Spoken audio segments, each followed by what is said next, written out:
You are listening to the Marketing That Converts podcast, episode 199. You are listening to the Marketing That Converts podcast, and I'm your host, Teresa Heath-Waring.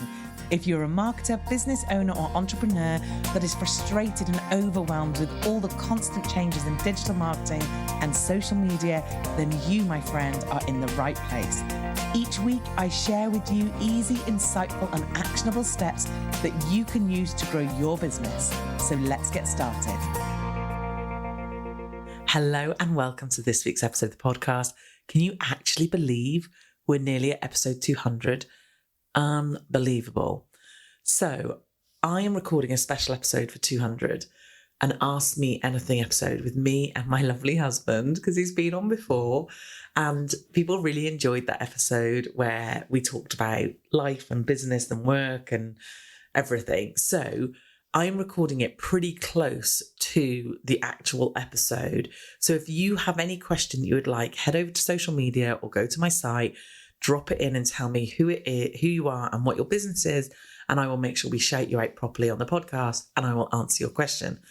So go do that. That would be ace. I'm really looking forward to it. I've had some great questions already, but it'd be really, really good if you've got any question, work, life, home, partner, children. I mean, I'm probably not the best person to talk to about the children thing, but, you know, we'll go with it. So yeah, see what you think. If you've got anything you want to ask me, I'd love that. So today we have the lovely Melanie Moore on the podcast. Now, Melanie and I had a really lovely chat, a slightly, don't panic, woo-woo chat. What do I mean by woo-woo? I mean, we talk manifestation, we talk tapping, we talk vision boards and goal setting. And it was a really good conversation because it wasn't just about like manifest it and it will come. It's a very practical, I am very practical, you know that, but you know I also like a little bit of the woo side. So it was a really practical kind of conversation about actually, I know there's law of attraction and I love that. And I love to think that that works and it does for me, or I believe it does for me. But also there's law of action, i.e. we do have to do some stuff. We can't just lie in bed and wish for a Lamborghini. Not that I would actually. Oh, I couldn't. There's no way I could get in a Lamborghini, you know, and then it just turn up on our drive. That is very unlikely to happen. However, the law of action and taking steps towards things and having things open up. Oh, in fact, I just had a brilliant one this morning. And this is right. Okay, please bear with me, but I do love this stuff. So the universe, I call it the universe, works in some incredible ways. So this morning I was meditating. And as I was meditating, I was thinking about a tax bill or something I've got to pay. And I was thinking, oh, you know, it'd be really good if I got another 90-day student and then I could use that money to go towards the tax or to pay the tax. And then I don't need to think about taking it out the main account and blah, blah, blah, blah. Anyway, so I continued meditating and I then finished. I looked at my phone, as you do, went onto Facebook, got tagged in a post. Someone's looking for a coach for one-to-one work and someone tagged me in. Like, what? That's amazing. Now, my brother-in-law, who does not believe in this at all, says to me, well, do you not think that's just coincidence? And I'm like, coincidence or manifesting? I really don't care. As long as it happens, I don't care what you call it, what name you put on it. I'm just glad it happens. So that's where I come from with this. So I do want you to give it a listen, even if you don't think you're like into all this, if you think I'm talking absolute rubbish, just listen just to see what you think. You could listen to it and go, that is not my thing, absolutely fine. Or you can listen to it and go, you know, actually, I might give it a whirl. Or you might absolutely love it. And therefore you will enjoy what the conversations we've had and some of the stories Melanie tells. Okay, so let me read Melanie's bio. You know, I do a terrible job of this. So Melanie Moore is the UK's leading vision board expert and award-winning coach. She inspires her clients to tap into their big vision and gives them mindset tools to change the trajectory, that's a hard word to say, of their lives. She helps people at crossroads in their life to get clear on their big vision and then commit to this vision by taking bold actions toward their goals and creating their dream life. She's also the host of Big Vision TV and the creator of Transformational Neural Technique, a unique process, I hate reading, I told you, a unique process that clears the past, which then clears a path so that lasting transformation can happen. Melanie is on a mission to help millions of people to dream bigger, think bigger, and act bigger. So Melanie is doing an event, a one-day event, and I have a link for it. I'm just going to go and find what it's called. Sorry. I'm in two different sections and I need to find the right section. Okay. It's called Tapping Into Your Big Vision Live. It's a full day thing. And basically it's her and some other experts who are going to be doing an online event on July 31st. It's a Saturday. So basically tapping, EFT tapping, now I'm going to do a terrible job at telling you what it's about, but it stems from like acupuncture. So Chinese medicine, from something like, it's on the same principles as acupuncture, and acupuncture is now on the NHS, so it's a recognised thing. But basically, tapping comes from that. But all the sessions are going to be recorded and for you to keep and watch at your leisure. There's lots of different things about, getting past your blocks, understanding what's possible, coming up with some new things, getting ready for the future. She's got some amazing people who are good at EFT tapping with her. Yeah, and it looks like a great day, and I'm going to sign up and join it myself, actually.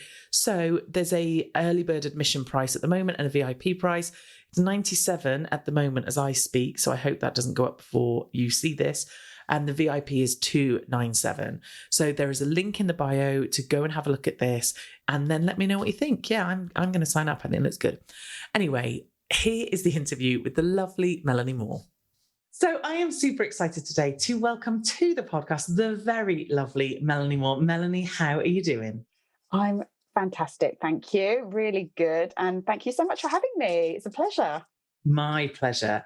Just so you know, because my audience know I'm very honest with them, Melanie and I have just been chatting for about 30 minutes and we hadn't even hit record because we were just like, this.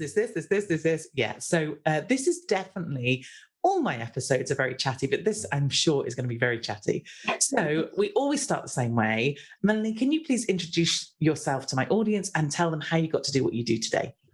Right, gosh, where do I begin? So my name is Melanie Moore. I'm also known as the Big Vision Coach. So totally made up job title.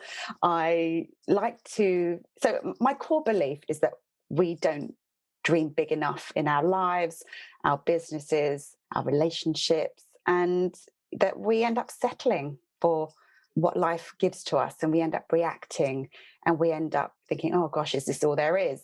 So I like to help people who are at crossroads in their life, women in particular, and these were crossroads that I found myself in: becoming a mother, starting my own business, marriage ending, becoming a single parent, going alone as a business owner.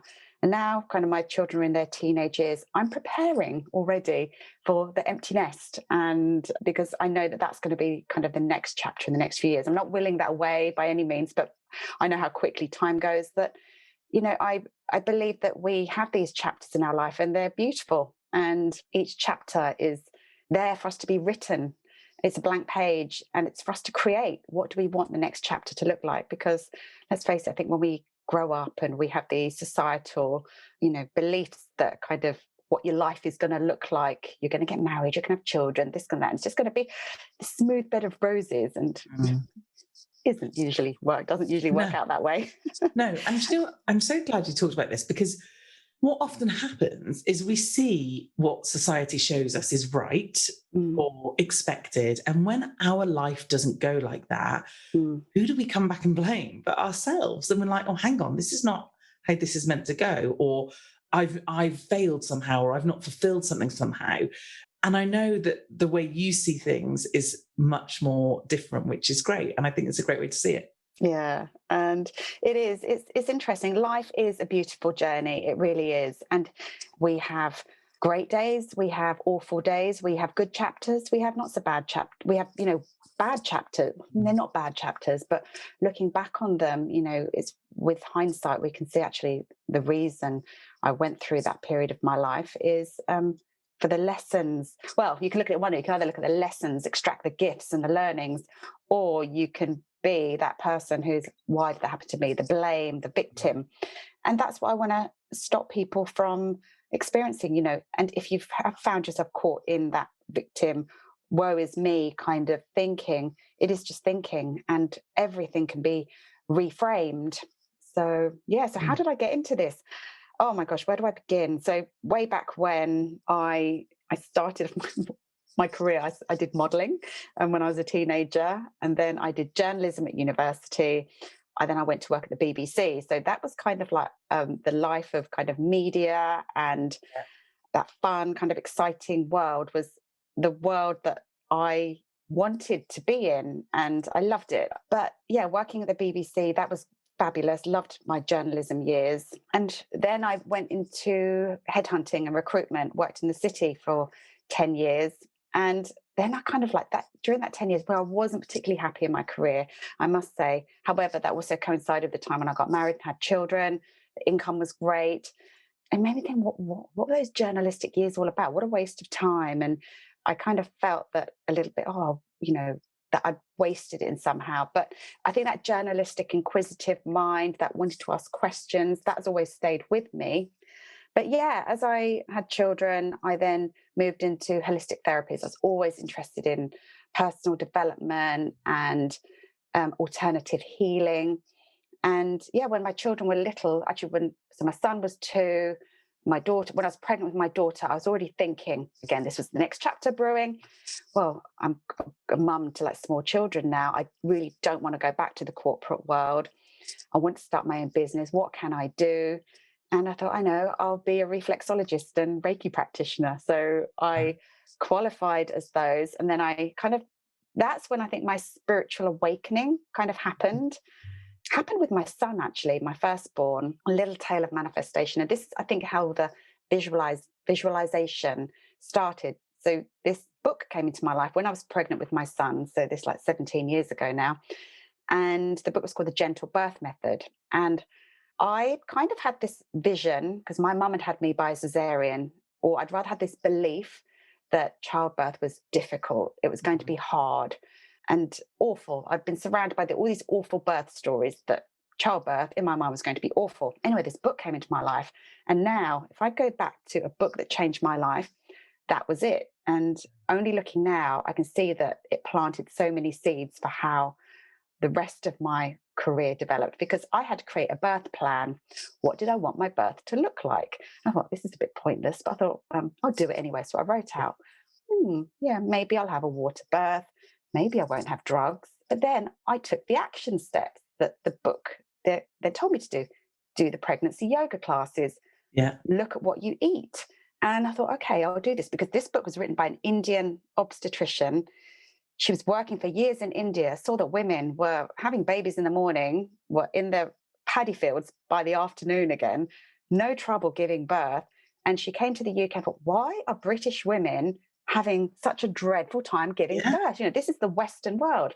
And she said it's because the Western woman spends more time preparing her nursery than she does her body for childbirth. And I thought, oh, wow, that makes sense. So I literally followed her plan. And then here's the thing that came with the book was this CD. It was a visualization CD to visualize all these things going on in your body and to visualize an incredible birth experience. So I remember last few bit of my maternity leave, I sat there, listened to this visualization CD every day. And what did I get? New Year's Day, 2015, my son was born, water birth, no drugs. And it's just like, wow. And 2 years later, with my daughter, I followed the same process again, an even easier birth. It was literally, I sneezed her out practically. Excuse me. Oh, there she is. Exactly.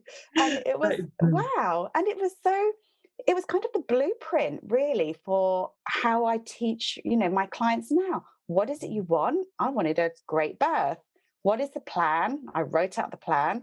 I did the visualization exercises. I did the action, the out of your comfort zone stuff, which was making myself go to the yoga classes, switching my diet completely, and which is the getting out of your comfort zone stuff that you need to do in order to get the outcomes that you want. So that was how I got started. That's amazing. That is such, and it's funny because I would say I'm still fairly new to this game of the looking at the more spiritual side of things and the more like the manifesting and all of this. I say new, probably a few years down now, but like one thing I totally get is the fact that things will come in when they need to come in. So, that book was destined to come and sit on your lap at the point it did. Totally. But also something else, and this is what I love about this whole subject, that it's marrying the, sometimes, depending on your belief, the harder to believe stuff with the more practical stuff, because the practical side of this is that you had been told a story over and over and over again that birth was hard. So what other conclusion could you have ever drawn from that? Birth is hard. Like, so, and to then get another perspective and to do some things to go, okay, what if it wasn't? And to look at that is just such an amazing place to start. So you use a number of tools when you're helping people create a big vision. So let's talk about those tools that you use, the kind of three main ones, if I've got that right. Yeah, so it is about creating a vision for what you want. And I particularly like to talk about the 4 pillars of your vision. And, us as business owners, yes, our businesses are a big part of our lives. It's where our abundance comes from. But it's also kind of how we live as well. And I think as entrepreneurs, as business owners, you've got to love what you do. For me, there are some days that I can be tinkering on my business late into the night, but I'm enjoying it. So yes, so 1 is the pillar of abundance. And this is where our work, our success all comes under that pillar. The next pillar is our health. And because, good health is a foundation for everything. You can have all the money in the world, be living in a Hollywood mansion. And if your health is poor, you're not really going to be enjoying life. So the pillar of health is important. Next one is relationships. And I've had to deal with the end of a marriage. But it's kind of all the lessons that kind of came with that. But our lives are filled with so many other relationships. Yes, one with a significant other, your children, your parents, your co-workers, team members, your friends. We want to have rich relationships in our life. What's the point of having all of this if we're just miserable and lonely and nobody likes us? Yeah. And then the last one is our environment or environments. It's making sure that you're in an environment that supports you. And this, yes, primarily is your home, but it's also where we spend our time. This is, when we get into kind of things like the car we drive, where we go on holiday, if we can ever go on holiday again. Yeah, if it ever comes back, which please. It will. It absolutely will. Holidays. And because we want to be, and this is also what we consume. It's, the people we surround ourselves with, which kind of like ties into relationships, but it's making sure that our environments are healthy as well. So that's the one thing, having the vision for what these different areas of your life looks like. But then it's also, well, how am I going to achieve that? It's making sure that you are also, the thing that sits above all this, the ultimate goal, the ultimate thing that we want to manifest is daily happiness. It's joy. It's feeling good as much as possible every single day. And that's not to say that you've got to be positive every day, because that's not, realistic. But it's how to deal with those days when, you've been thrown out of whack or life throws you a curveball. It's how to get yourself back on track, because that vision is always the destination, and it's how we keep ourselves on track daily. So the tool that I use is EFT, visualization, the vision stuff, and then EFT, which is also known as tapping. And tapping is, we'll go into this a little bit more in a minute, but it's the magic tool, I believe, that keeps us in alignment. It motivates us to take action. It's safe. You can use it with your children. I've been tapping with my kids since they were tiny. And there's a phrase we use in the world of tapping that you can use it on anything. You can use it on anything. And, and in my members community, I often say, oh, can you create a tapping video for this? It's like, yeah, sure. So I've got this whole list of tapping videos that are still to come, and it's ongoing. I could literally create tapping videos every single day, and I won't run out of a topic to tap with, because we can rewire our subconscious brain with it, but we can also use it to clear negative emotions as well. So So explain, because there is some science behind tapping in EFT, isn't there? Yeah. And I was trying to explain it to someone the other day, did an absolutely abysmal job. So explain the science behind it. So EFT is best described as a cross between acupuncture, which is got its roots in traditional Chinese medicine, which has been totally recognised by the British Medical Council. You can actually get acupuncture on the NHS, amazingly, a while ago. I'm not sure if you still can at the moment, but it's recognised. Yeah. So it's a cross between acupuncture, but without the needles. We use our fingertips to tap on acupressure points on our face, our upper body, and on our hands. These are all these acupressure points. And it's acupuncture without needles crossed with modern day psychology. There's NLP techniques that are used, CBT techniques. But yeah, it's like a talking therapy as well. And traditionally, it's had amazing, results for things like stress, anxiety, fears, phobias, childhood traumas. It's had great results for post-traumatic stress. Veterans have used it, all with loads of success. And people have gone on to do studies, how it really reduces cortisol in the body, which is a stress hormone, but how it also helps with the rewiring of the brain as well. And yeah, there are so many kind of stories, and I've got lots of anecdotal stories from my clients. But then I've got a YouTube channel with lots and lots of tapping videos on it, and just looking at the comments from strangers who have posted, oh my God. And these are complete strangers. They don't have to share their results. So one tapping video I did recently was tapping to release hay fever symptoms. And this was one of the first things I ever did tapping on. When I first discovered tapping, because I used to have terrible hay fever. Right. And I found a YouTube video for tapping for hay fever. And I thought, my God, that's amazing. It worked. So recently I thought, I should create a tapping video for this. And just yesterday, I had somebody said, I'm a complete skeptic, just found your video. Literally, I did your video 20 minutes ago and all the symptoms are gone. This is seriously freaking me out. I don't know how it's worked, but it's worked. And it's like, yes, I love comments like that. You know? And I looked at some of your videos and I looked at the money ones, because tapping for more money. Yeah. And I read the comments and they were like, okay, I did this and this happened. I did this and this happened. And you know what I love? Because I know there's some of you going to be sat here listening thinking, hang on a minute. Like, there are going to be some skeptics, and that's fine. That's okay. But for me, the way I view any of this is that whether I believe in something or not, if I do it and it works, I don't care. Right. Okay. That's the first thing. And then secondly, as long as it doesn't harm me or anybody else, then what's the harm in trying? I had this conversation, and you must get this, and it'll be interesting to get your take on it. So my brother-in-law, my sister's husband, constantly likes to joke with me because I talk about the universe. And I talk about the universe has got its plan, it knows what it's doing, and that I'm manifesting some stuff. And I was telling him, what did I manifest the other day? Really simple stuff. So I will drive into a car park. The car park was full. I knew I could see it was full before I went in there. And I said to the universe, if you could just get me a space right where I want to park, over there, and made it really clear, that'd be great. I turned the corner to where I wanted to park, car pulled out, I pulled in. Like, lovely. Thanks so much. Then I did something like the other day, I have a subscription for curry powders that I make curries out of, and spice mixes and things.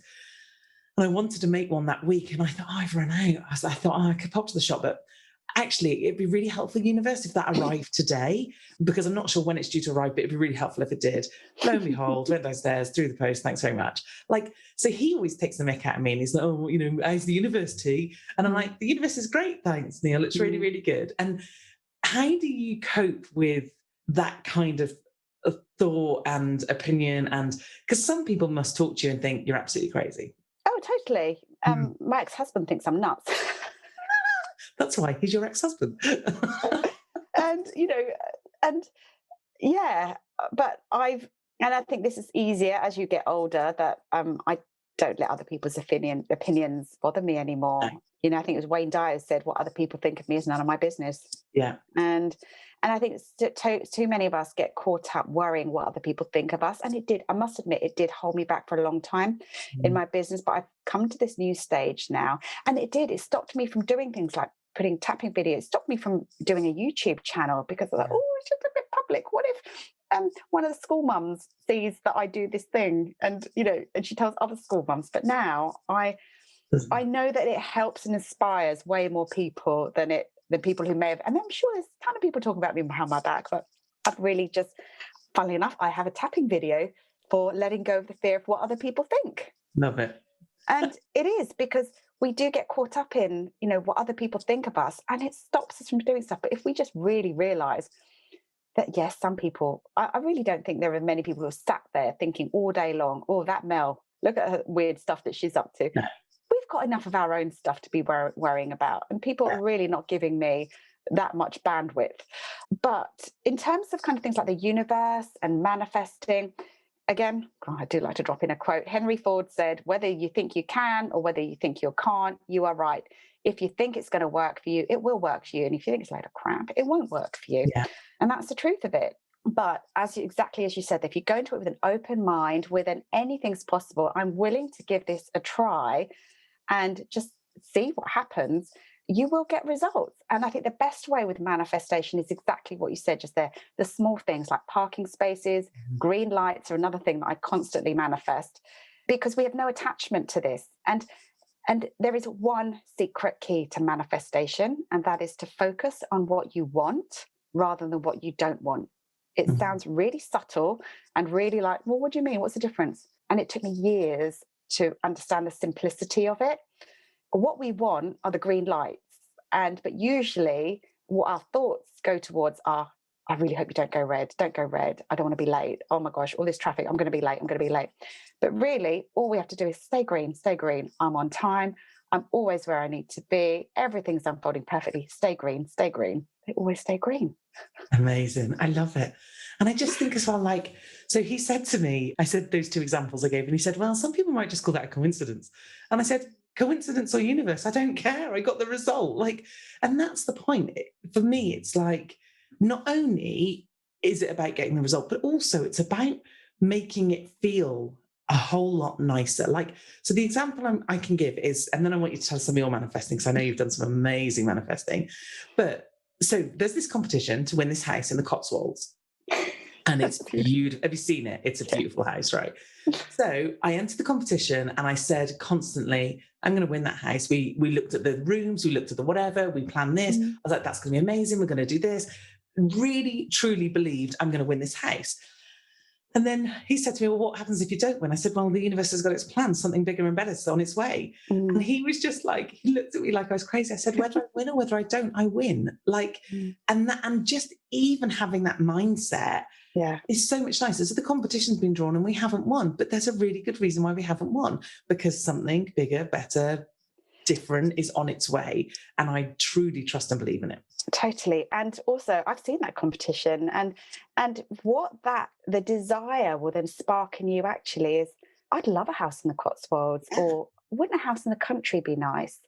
And then actually, but now wasn't the time for you to have that. And I've got another, and I'll share that in a minute, but I've got this story once of, there was this thing, and it's still on my vision board, going to Necker Island and hanging out with Richard Branson has been on my vision board for about 10 years. And actually, I'll share it now quickly, because there are times when things just don't manifest in our lives. So actually, I'll do this in a kind of a roundabout way, and it will get to the point and it will make sense.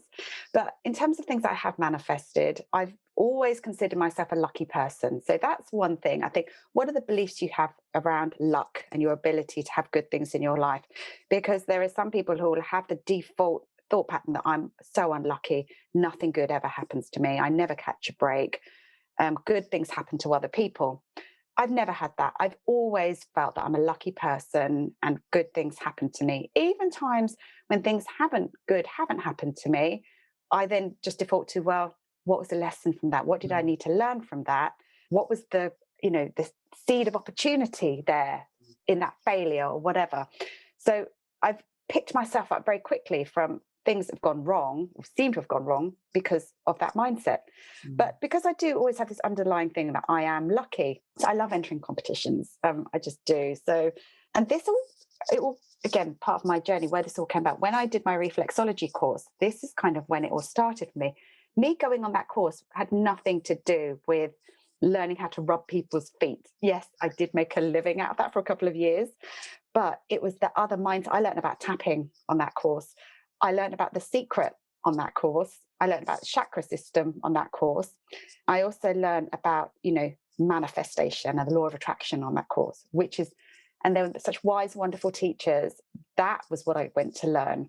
And funnily enough, other people on the course around me were like, I've come here to learn about feet. Where are the foot charts? What's she going on about, all this nonsense? And some people were annoyed with these tangents she kept going on. I was loving it.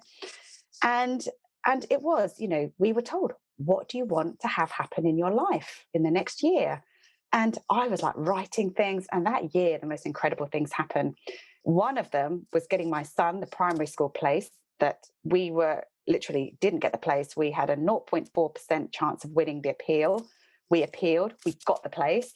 So that was my first, for some that may think, that for me was the biggest thing that could have happened for me that year. And I was so happy, got the school that we wanted. The next thing was I entered a competition to win a week-long retreat to Italy. Really wanted it, won that week in Italy. And then the biggie for that year was, because I was still working my corporate career at the time, it was like, I want to leave my job and I want to start my business. And so first the universe delivered by making me redundant, because sometimes, people view redundancy as like a terrible thing. Yeah, but it put you in the position you me. In. Yeah, it forced me, because had I been left to my own devices, I procrastinated a little bit. It fast-tracked me, and I got great redundancy payoff. It was fantastic. But then the biggest desire was, my big vision then was to stay at home while my children were small, and to take them to sports days, to help out reading at school. But I knew I had to start my own business as well. So what I wanted from the universe was a quick cash injection. And I had the figure of £20,000. So I did my little manifestation that I was taught on the reflexology course, that I was ready to receive £20,000. But then we had this how as well. So I was like, well, how is it going to happen? The only way I could see at that time of £20,000 coming into my life was being on a game show. Which, that is sensible kind of thought in one way, because it's like, well, how am I going to get it otherwise? So yeah, I love that you thought, I'm going to go on a game show. It was, I didn't know how to make money. I didn't even have an online business at the time. I didn't know that you could create money on demand. I didn't know that you could create a product, service, or offer. I didn't know how online marketing worked at all. So for me, it's either lottery, which I knew the chances were very slim, but I also, £20,000 didn't seem, like a multi-million pound lottery, when it seemed achievable-ish. Yeah, reasonable amount to be asking for. Yeah. But the thing that kind of cemented it more for me was that I used to work near the studios where Who Wants to Be a Millionaire was filmed. So every day on my journey to work, while I was still working, I would literally visualize being on the show. I literally drove past Elstree Studios every day, and often at lunchtimes I'd go to the Tesco's next door, and Tesco's is next door to Elstree Studios. There's a big sign on the wall. It's the big advert, this is the home of Who Wants to Be a Millionaire, big picture of Chris Tarrant and the show. So I'd just sit there and I'd literally imagine being on the show. And then I remember going back to my desk shortly after I had my daughter, Googling, how do you get to be on Who Wants to Be a Millionaire? Was there an application process? Blah, blah, blah. Anyway, there were auditions. Then I got made redundant. It was all around the same time. I can't remember the exact timelines, but I know that I was at work when I was Googling. But then I'd been made redundant, and I travelled up to Manchester to the auditions. And I live in Hertfordshire, and it was one of the worst winters we'd ever had. There was snow and ice everywhere. Trains were delayed. And anyway, I got there, and they said, because it's an audition, they changed the process. It wasn't just phone in and pick random. Right. They were actually actively selecting their contestants. And they said, why do you want to be in the show? And I said, look, I've literally just been made redundant.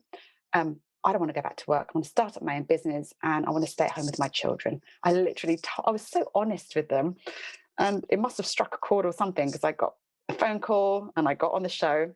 Anyway, very long story short, they'd revamped the whole show, and I didn't realize that when I turned up on the day, I was actually going to be in the hot seat. They'd eliminated the whole fastest finger first. Oh my God, no way. And I didn't know that until the morning. It was like, you're here today, we're pre-recording several episodes back to back.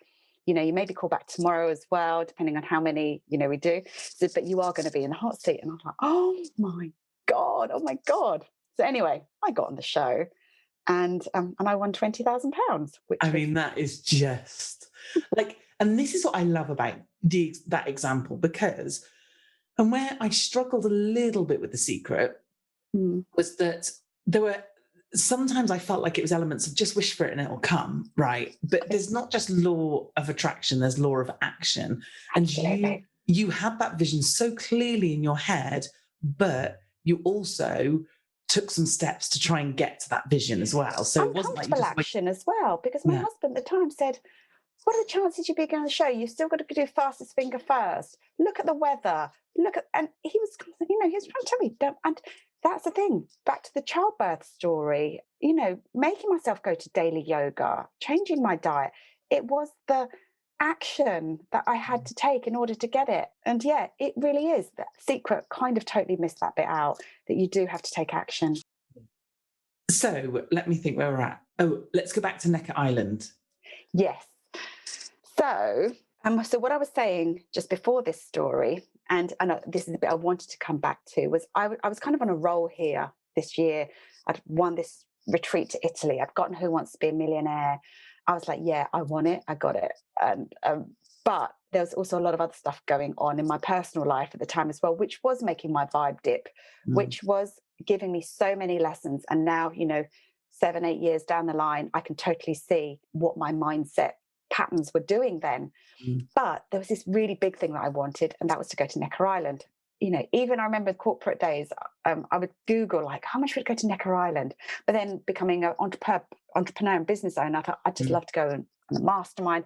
I would just love to hang out with Richard Branson.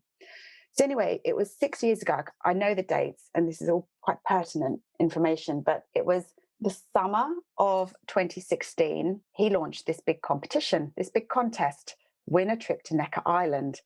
And it was a great big promotion across his Virgin brand.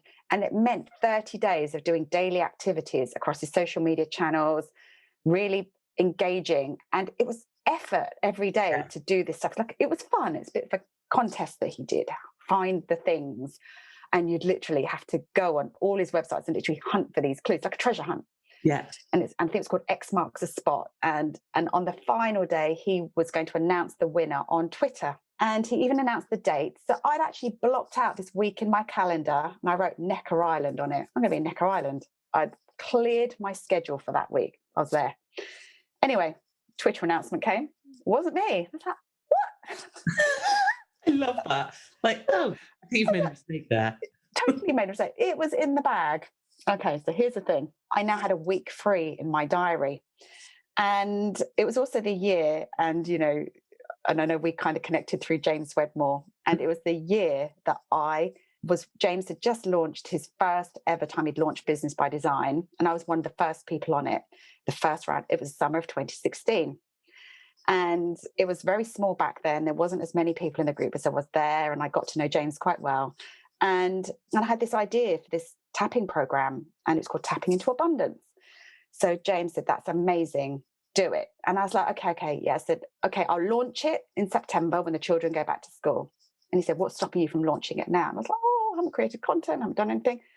And I thought, I've got this week free next week.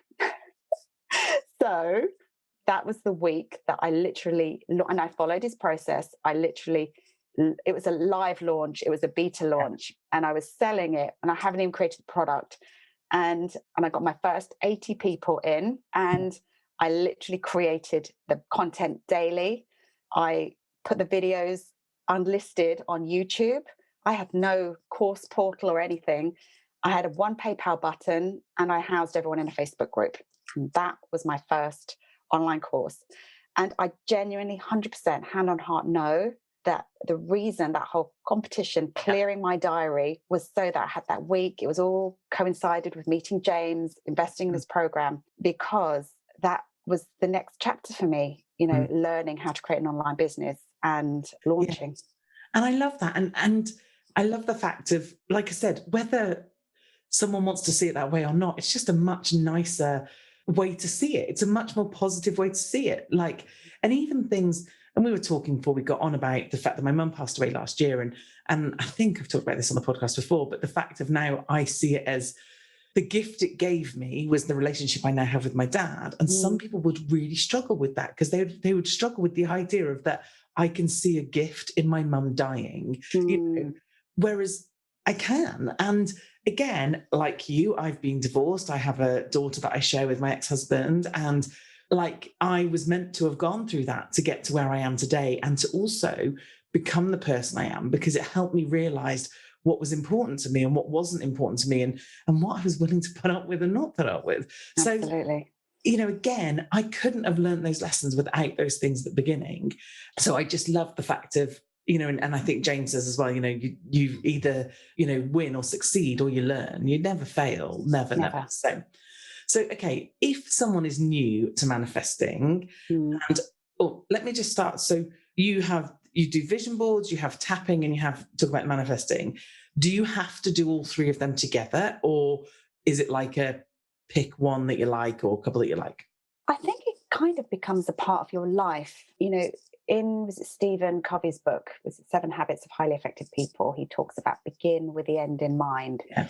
You've got to have a vision for what it is you want. And this is, so twice a year I do vision board days where literally I force my clients to stop for 3 days and to get clear on what they want. So the first part of the process is to get clear, is to get clarity. Then another part of my process is to release and let go. What do you need to let go of to make space for what it is you want to come? And this is when we move into more spiritual practices like forgiveness work. And there's always tapping involved as well. But then you kind of have this vision for what you want. And your vision will alter over time, depending on where you are in your life. And this is why I do this process with my clients twice a year, because once a year it kind of isn't enough. And sometimes we get to the midpoint of the year, people want to tweak what happened in January. And with the whole pandemic, people have had so many realizations about what they want in their life now. A lot of people craving more simplicity. So it's not that I've created one vision board once and that's it, that's set in stone forever. My vision is fluid, it changes. But the tapping is the daily alignment. And this is where I, help my clients to understand kind of firstly the beliefs that are standing in the way of the vision. And this is when we kind of get into subconscious transformation. The more work I've done with, the power of our subconscious minds and how the belief system, our belief systems, they come from all sorts of places. They come from our upbringing and our childhood. Yeah, there's one thing.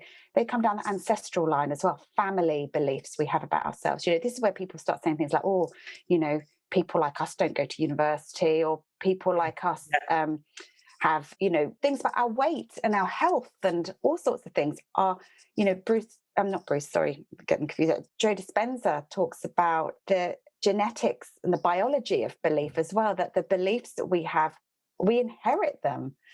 And this is when we start going to epigenetics. And when we really start to unravel these beliefs, and we can create new ones for ourselves. So how I do tapping is, yes, great. You can do one round of tapping to get you off to a great start of the day. That's going to help you take action.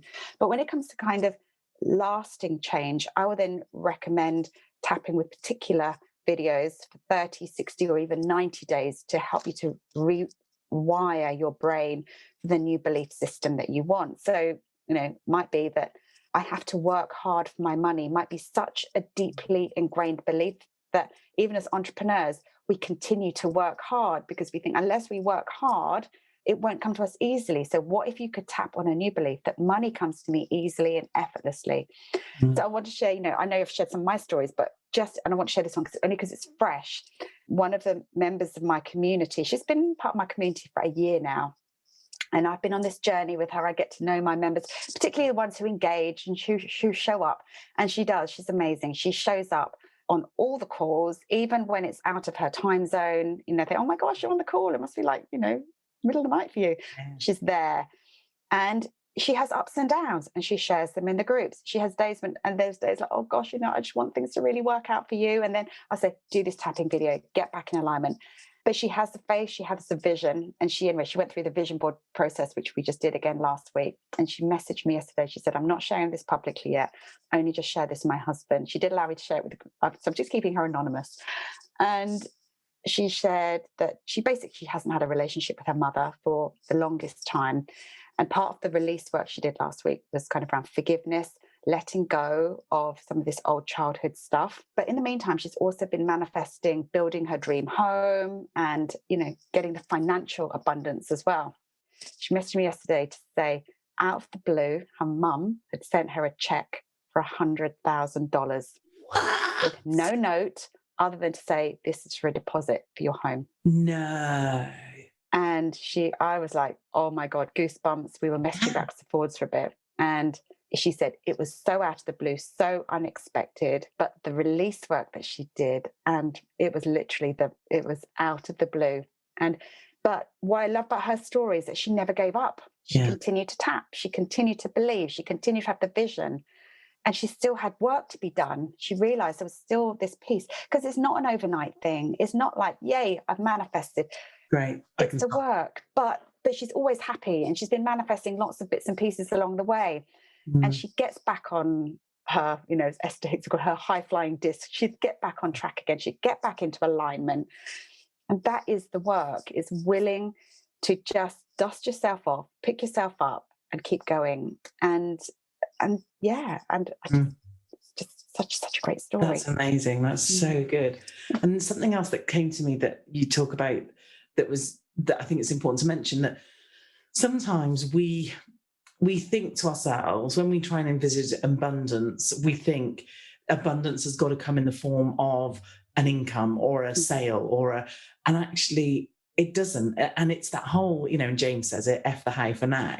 Like it's that whole, it might come to you like that house, right? So now, let's say I'd been manifesting on a house like that for a long time, which I hadn't. I'd only just seen that and thought, oh God, that's what I want. But it could have been that I've been manifesting it and thinking I was saving and I was going to buy and I was going to do, and then a competition appears and that's how I get it. It doesn't have to always come from the route that you think it's going to come from. It can come from, you've just got to be open to accept it anywhere. And I've recently started doing something with an exercise that Denise Duffield-Thomas talks about in her book, where she talks about every day keeping a note of what money comes into your life or what value comes into your life. So whether it's like a discount on something, whether it's, a amount of money, or someone's paid you for something, or you found some money, and just looking at like, oh wow, and again and again and again, because she said that obviously the more you focus on that, the more that the world and the universe is going to go, oh right, you want more of that, yeah, cool, I'll keep giving you more. So I love this stuff. So good. So Melanie, I am going to hook up to everything in the show notes so people can come and find you.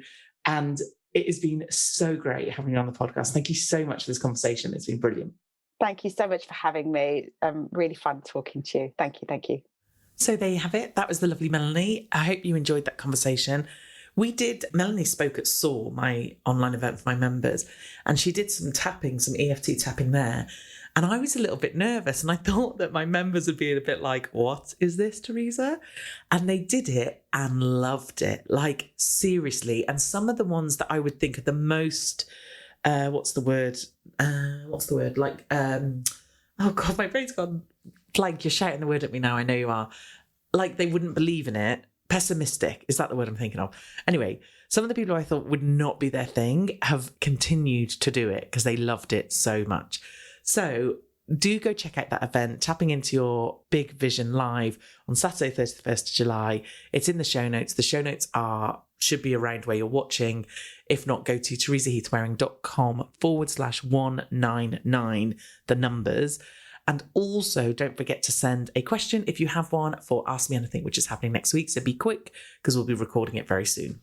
Okay, I will leave you to it for this week. Have a fabulous week and I will see you next week for our very special episode. Thank you so much for listening to the Marketing That Converts podcast. And if you enjoyed this episode, then I would love it so very much if you were happy enough to head over to iTunes and give me a review.